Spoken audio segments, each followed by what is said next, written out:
Alright, so in early prophase, the nuclear membrane is breaking down and the spindle of microtubules is forming from opposite ends of the cell. This is when the centrioles organize and the spindle contraction at the poles of the cell. The pairs of sister chromatids attach to the spindle microtubules at the centromere. This is because the DNA is condensing by supercoiling, and this will reach its peak in the metaphase.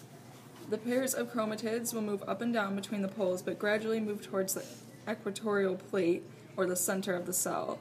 The nucleus has now disappeared, and the chromosomes are dense enough to be seen with a light microscope. Metaphase 1.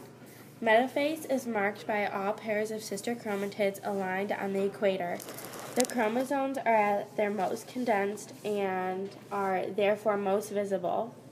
They cross over. The chromosomes of the homologous chromosomes is exchanging with the chromosomes of the parallel non-sister chromosomes. Crossover is the exchange of genetic material between non-sister chromatids during prophase 1, but is most really seen during metaphase. The point at which the chromosomes exchange genetic info is called the chiasma. This may occur many times along a chromosome and not just once as shown in the diagram.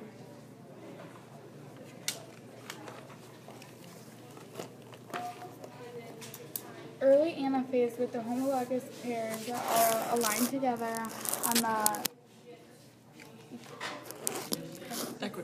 equatorial plate of the cell. The spindle microtubules contract and pull the homologous pairs apart. The homologous pairs separate one to either pole. This is the case with all homologous pairs. Late anaphase, the pairs of chromatids are moving to the poles. These have been an exchange of genetic material on the arm of the random blue homologous pair.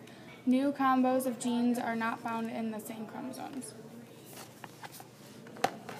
Telophase 1. Chromosomes are now in sets at opposite ends of the cell. Each set contains one from each of the homologous pairs. In some species, a nuclear membrane may form. In others, there is a progression straight into prophase 2. The cell membrane pinches towards the center in a cleavage furrow. The membrane will fuse at a central point and the cell will have divided in half.